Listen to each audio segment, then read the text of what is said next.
परशुराम विद्यामंदिर गगनबावडा या शाळेच्या आम्ही विद्यार्थिनी तुमच्या समोर अभिवाचनाच्या माध्यमातून सुंदर संहिता सादर करणार आहोत. त्या संहितेचं नाव आहे निसर्गरंग. निसर्ग हा तर आपला जीवाभावाचा सरकार. झाडे, पाने, पशुपक्षी, डोंगर, दऱ्या यांचा आपल्याला किती काळ असतो नाही का? कारण पाऊस, वारा, ऊन धुके, साथीदारे मुके मुके असंच आपल्याला म्हणावंच वाटतं. शिवाय 6 ऋतूंचे रंगसोळे पाहून आपण सारेच थक्क होतो. अशा या सृष्टीचे, या पर्यावरणाच्या शब्दामधून दर्शन घडवणारी ही संहिता तुम्हाला नक्कीच आवडेल. प्रदूषणामुळे धोक्यात आलेल्या पर्यावरणाचे रक्षण करण्याचे भान ही संहिता जाता देईल. निसर्ग वर्णन वाचताना त्यातील भाषिक सौंदर्य, भाषिक फुलोरा तुम्हाला अनुभवता येईल.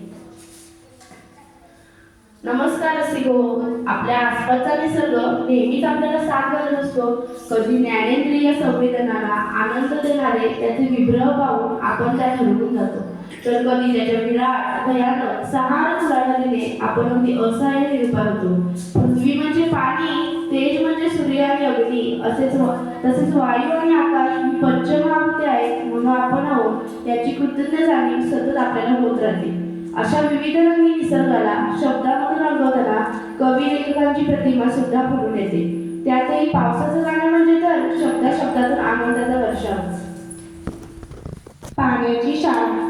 सरसर सरसर पाऊस येता थेंबांची घंटा होते. झरझर टपटप झाडांमधून पाण्याची शाळा भरते. खळाळ गावकर झरे बोलके, उन्हाळ रस्ते भरती, कैलारांची तांबूस पोरे उशिरा शाळेला निघती. आहा, हलता फळा सरिता, झाडं उंच मास्तर बनते. वारा म्हणजे वरिष्ठ कोणी, झाडांनाही धडे देते. अखंड टपटप हीच शिकवणी, झाडांनाही पटकन जमते. घर बसल्या गृहपाठ मिळे जो, पानातून गिरगीत बसते. सुंदर ओल्या कविता आठवत तळेही शाळेला निघते. जाड नदीचे तुडुंब दप्तर गळ्यात रानाच्या पडते.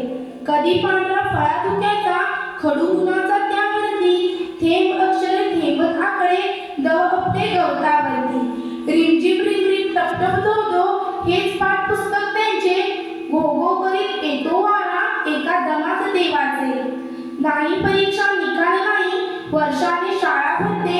आषाढ श्रावण 2 सण पण वर्षभराची फी देते.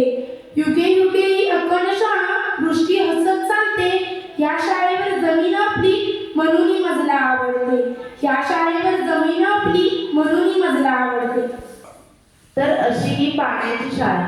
पाणी हे जीवन असतं हे तर आपल्या सर्वांना ठाऊकच आहे. नदी नाल्यांमधून वाहत जाताना ते दोन्ही किनाऱ्यांना ओलीवी भेट देत असतं. धरतीला सुजलाम सुफलाम करत असतं. मग शेत शिवारात, रानावनात पिकं मावेनशी होतात. ज्वारीची ताटं, गव्हाच्या ओव्या, मक्याची कणसं, दाण्या मोत्याची टच्च भरून जातात. काळ्या मातीतून अन्नब्रह्म साकार होते. सुगीचा हंगाम असल्यानं माणूस, प्राणी, पशुपक्षी सारे आनंदित होतात.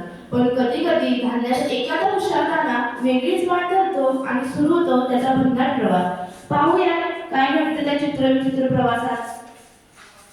प्रवास. एक गव्हाचा दाणा कंसातून पडतो मातीत, उन्हावाऱ्यातून प्रवास करतो. पृथ्वीच्या पाठीवर तो कोठे कोठे भटकतो.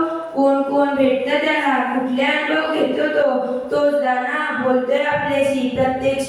सुगीचे दिवस होते. शेतात गव्हाचे पीक डोलत होते. आनंदाने नाचत होते. कापणी होणार. सुंदर सोन्याचे दाणे शेतकऱ्याच्या घरी पोचणार. मग त्या दाण्याचे बनणार पीठ, मुलाबाळांना करपूस पोळी, सुनसुगीला छानशी पुरी. कुठे दूरगावी त्या पिठाचे बनेल पाव, नाहीतर मोठ्या शहरात पिझ्झा, खमंग बिस्किट आणि केक. दूरदुशी फिरून आलेला जाणतावारा म्हणाला, बरं का रे पोरांनो, तुमचा प्रवास ठरलेला.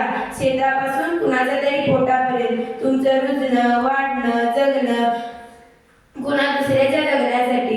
तेव्हा तुमचं जगणं कुणा दुसऱ्याच्या जगण्यासाठी कामी येतं. तेव्हा आकाशात एक चांदणी फुलते तुमच्या प्रत्येकाच्या नावाची.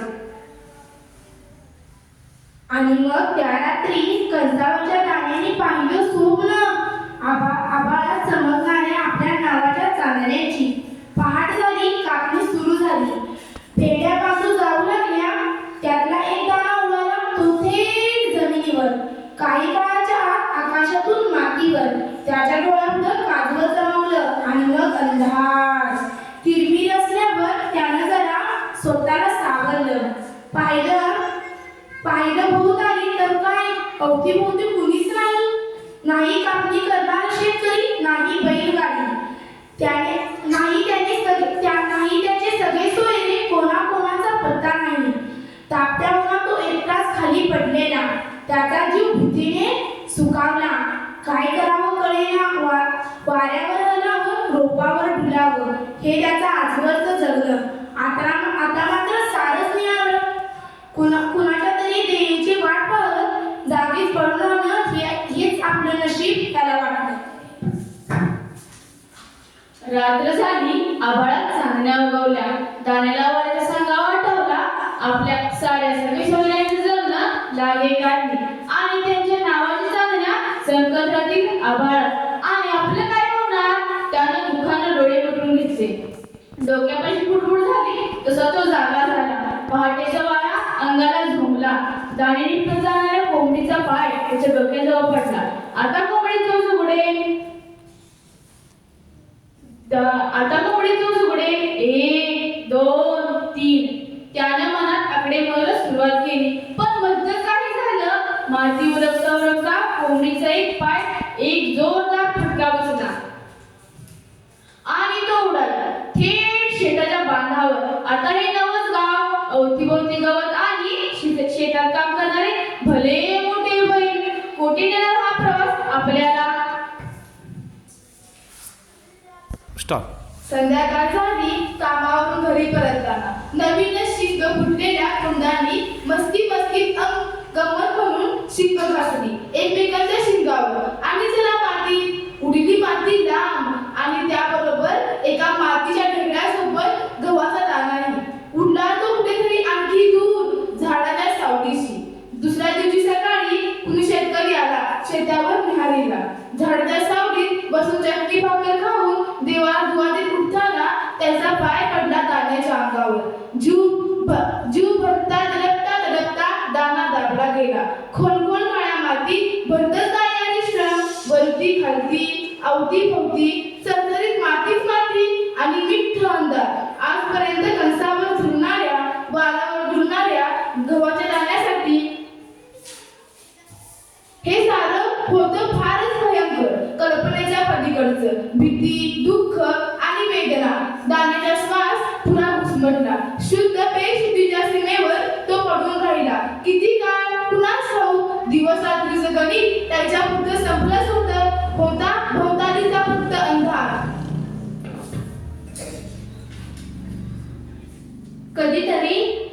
कधीतरी अंधार गरम होऊ लागला. गरम मग आणखीन गरम. आणखीन गरम. दाण्याच्या जीवाची तगमग होऊ लागली. त्याच्या ओठाला कोरड पडत चालली. तहानेनं व्याकुळ होऊन तो नुसताच तापत्या भासत्या अंधारात मातीच्या कुशीत तोंड वळून पडून राहिला. अगदी एकटा. त्या अंधाराच्या तापल्या भिन्न कोठडीत त्याला आठवत राहिले डुलत्या कणसावरचे सोनेरी दिवस, पाखरांची गाणी, वाऱ्यांच्या झुळका, रत्नखचित आभाळ आणि आपल्या नावाची कधी न बनू शकणारी चमचम चांदणी. सारं काही असं संपून जाणार अंधाराच्या पोटात. आपण असंच मिटून जाणार असं वाटता एका निश्चित असा एक क्षणी अचानक त्याच्या पाठीवर एक नवल टिपकलं. गोल आणि गार. तो दचकून शाळाला. नव्या संकटाच्या जाणीवेनं पुरता घाबरला. पुरा सावरायच्या आत अवतीभोवती आणखीन काही गोलगार टपटप लागलं. भोवतीची माती सैलावली. उन्हाळ्यात तापून निघालेली ढेकळं विरघळली. थेंबाथेंबानं पाऊस आला. चिंब भिजवत गेला. दाण्याच्या सुकलेल्या ओठावर पाण्याचा एक थेंब ठिबकला. एक मग दुसरा. त्याच्या धावलेल्या जीवासाठी पाऊस पाण्याचं दानच घेऊन आला. मन भरून पाणी पीत गव्हाचा दाणा सैलावला. त्याला जाग आली तेव्हा अंगात बरीच तरतरी आली होती. भोवतालची माती आता चाचणारी वाटत नव्हती. तिनं दिली त्याला जागा जरा पसरायला. मग त्यानं हलवली जरा मान. मग हलवले जरासे हात आणि पाय. आणि मग 4 दिवस झाली पावसाची मैत्री. तसे आणखीन आले हुशारी अंगात. तेव्हा त्याने केले पाय आणखीन लांब आणि मग जरा आणखीन लांब. पुन्हा थोडा पाऊस आला मध्येच कधीतरी. तेव्हा दाणा प्यायला पुन्हा भरपूर पाणी. आणि मग दिला त्यानं झडझडून आळस. भोवतालच्या अंधाराला दूर सारण्यासाठी हातपाय लावायच्या आता त्यात आली होती त्याच्यात ताकद. मग त्यानं अंधाराचा ठाव घेत जरा हात वर केले, जरा आणखीन वर, ओल्या मातीतून थोडे आणखीन वर, गारगार मऊ चिखल हातानं चाचपत, पाय चिखलावर रोवत जरा सरकला वर, आणखीन मग आणखीन थोडा, तर काय आश्चर्य. वाऱ्याची ओळखीची झुळूक त्याच्या 2 हिरव्या तळव्यांना स्पर्श करत म्हणाली, अरे इथेच वाटतं तू. विस्मयानं आणखी उंचावर तो सरकला आणखी वरती. पाय जमिनीत घट्ट रोवत त्यानं जमिनीच्या बाहेर काढलं डोकं. हात वर पसरत त्यानं न्याहाळला भोवताल लक्ष प्रकाश. त्यानं आनंदानं डोळे मिटून घेतले. मन भरून श्वास घेत तो हसला. खुशीने डोळ्यात वाऱ्याला बोलला, मित्रा आता संपली अंधार कोठडी. सूर्याच्या कोवळ्या किरणानं दाण्याकडे आपुलकीनं पाहिलं. त्याच्या हातात आपला स्नेहलाभ दिला. गव्हाच्या दाण्यानं आपल्या नाजूक हिरव्या हातांनी तो घट्ट पकडला. किरणाचा हात धरत तो वर झेपावला. मातरी आता आपला आडमट्टेपणा सोडत घातलं त्याला खाऊ पिऊ. त्याला पावसानं सजवलं, वाऱ्यानं जोजवलं. सूर्याच्या हाताला त्याचा हात झाला बळकट. ऋतू बदलला. काळ्या ढगांचं राज्य संपलं. एका ऋतुचक्रानं दाण्याला पाठवून टाकलं अंतर बाहेर. तपकिरी ताट करण्याचं नक्तगीत रोपट जमिनीत उभं राहिलं होतं पायरो. नवा जोश, नवी उमेद, नवं सारं हवंसं होतं. पण तरी एक खंत मनात गच्च दाटून होती. दूरवरून पटवून आलेल्या थंड वाऱ्याच्या झुळकीनं त्याच्या खांद्यावर हात ठेवला. तसं रोपट्या वाऱ्याला बोललं, सगळं ठीक आहे मित्रा, पण चांगली नाही म्हणू शकली माझ्या नावाची. वाऱ्यानं या डोलदार रोपट्याकडे पाहिलं. तो हसला. त्यानं मंद शिर घातली. संध्याकाळी घरी परतताना पाकळाचा थवा फिरगळत आला. रोपट्याच्या अंगाखांद्यावर विसावला. टपोल दाण्यांना पाहून खुशीनं चिवचिवला. आनंदाचा सूर त्याने रोपट्यावरती विणला. कंचावरचे काही दाणे ओघळले, ते मातीवर गळाले. त्यांच्याकडे पाहता पाहता रोपट्याचे डोळे चमकले.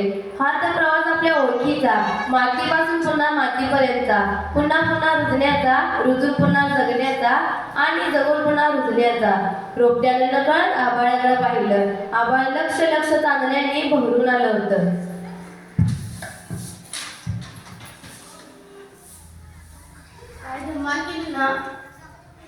काय धमाल केली ना त्या धान्याच्या दाण्यानं. आपल्यालाही अशी तिथं भटकंती करता आली तर काय मजा येईल ना.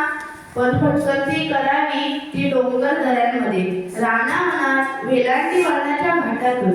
तिथं निसर्ग आपल्याला ज्या पद्धतीनं समोर येतो ना त्या आपला दिवस सुंदर होऊन जातो. कवयित्री शांताबाई शेळके यांच्या खंडाळ्याच्या घाटात या कवितेत असे सुंदर अनुभव शब्दबद्ध झाले. खंडाळ्याच्या घाटात हिरवी झाडी, पिवळा डोंगर, नील जमीन, बेट बाबून त्यातून वादे वाऱ्याची पावली.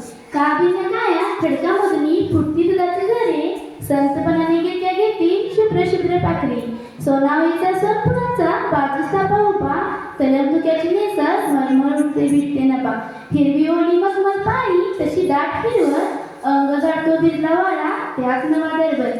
डोली घालून जनतेबाचे तृण पातळ होते, शिरातली रानपदू माझ्याशी बोलते. गोजीवाणी कडून काय ते बघडू, पाकोई कावई पिवळी होऊन फुला फुलात उड, पाकोई का पिवळी होऊन फुला फुलात उड.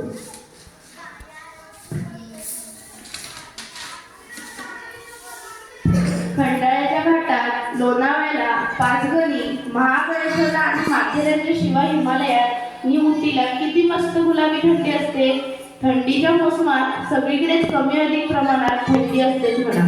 छोटे छोटे होणारे दिवस आणि मोठ्या रात्री, त्या धुक्यात बुडालेली गावं आणि शहरं. आहा, थंडीची मजा लुटायची असेल तर भल्या पहाटे उठून त्या थंडीशी गट्टीच करावी लागते. थंडी जरी सोबत आळस नामक अंगरगा घेऊन येत असली तरी आपण तो अंगरगा लगेच कुटीवर टाकून ठेवायला हवा. मग पहा, उगवत्या थंडीतील सकाळ कशी उबदार सूर्याचा कोट आपल्या अंगावर घालते आणि आपल्या अंगात उत्साहाचे वारेच होऊ लागतात. उगवत्या थंडीतील सकाळ भाद्रपद संपतो आणि आश्विनची कोवळी पावलं अंगणात पडतात. सकाळ उगवते तीच मुली गुलाबी थंडी पांघरून या थंडीला एक बोचरी किनार असते, ती मोठी सुगंध हवीशी वाटणारी. अंगणातील प्राजक्तला नवा बहर येतो. केशरी देठाची शुभ्र धवल फुलं अंगणात सर्वत्र सांडलेली असतात. त्याच्या सुगंधाने सारा आसमंत धुंद होतो. शेणाच्या सड्याने अंगण शुचिभृत होतात. त्यावर स्वस्तिक रांगोळीची मंगल प्रकरण होते. दारासमोर वेलपुट्टीच्या हळदी कोणातील सुस्वागतमची रंगीत पंचाक्षर नवा अर्थ धारण करतात. वातावरणाने एक हळव्या गुलाबी क्रांतीचं देखणं व अलवादारक स्वरूप प्राप्त होतं. सगळंच कसं ताजं टळटळीत आणि प्रसन्न वाटतं.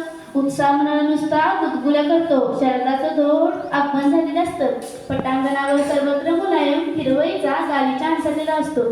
त्यावेळी कोवळ्या फुलांची विविध रंगी किमयादार नक्षी मोठी चित्तवेधक या फुलांवर आणि पानांवर वृक्षांच्या फांद्यावर दवाबिंदूचे मोठ्या थेंब चकाकत असतात. त्यात या रंगाने भरलेलं इंद्रनभ सगळ्या माळावर असं बिंदू बिंदूनं उमललेलं असतं. प्रतिबिंबित झालेलं असतं.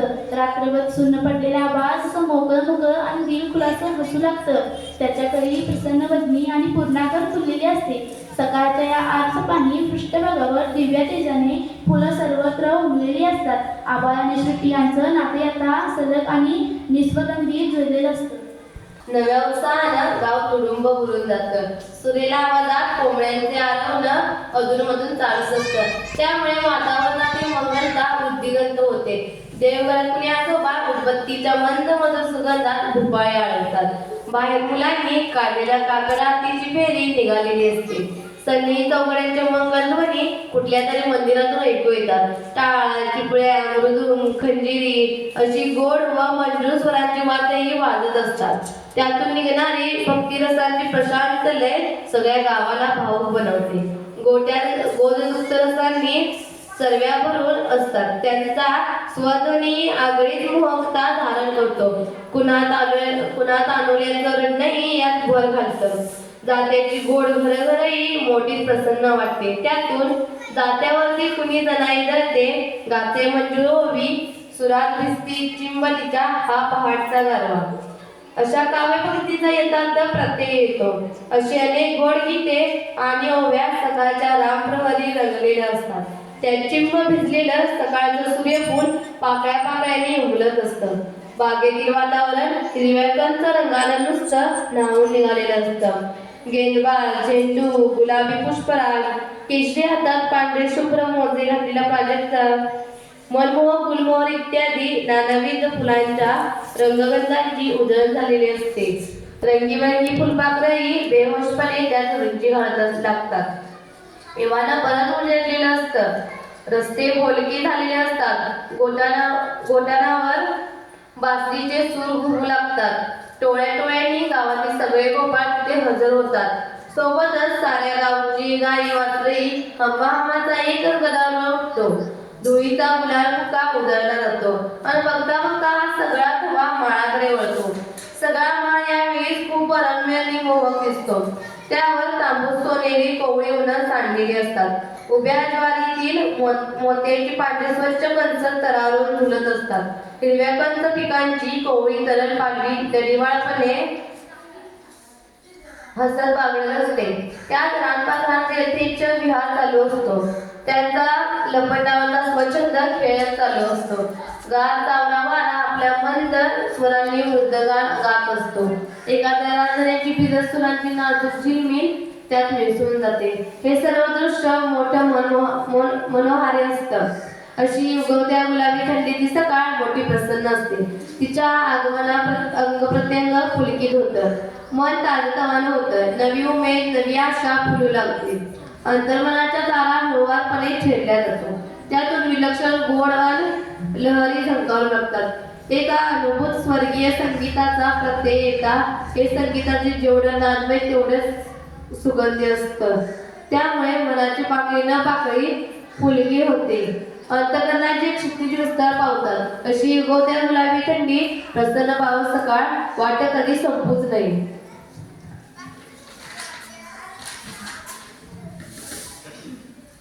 रसिको, ही सृष्टी हा निसर्ग अतिशय उदार आहे, क्षमाशील आहे, मायाळू आहे. हा निसर्ग त्याच्या वागण्यातून आपल्याला अनेक गोष्टी त्याच्या आई नकळत शिकवत असतो.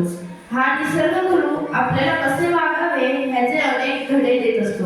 नेमका हाच भाव टिपलाय कवी रेणू पाचफोर यांच्या या कवितेनं. ऐकूया.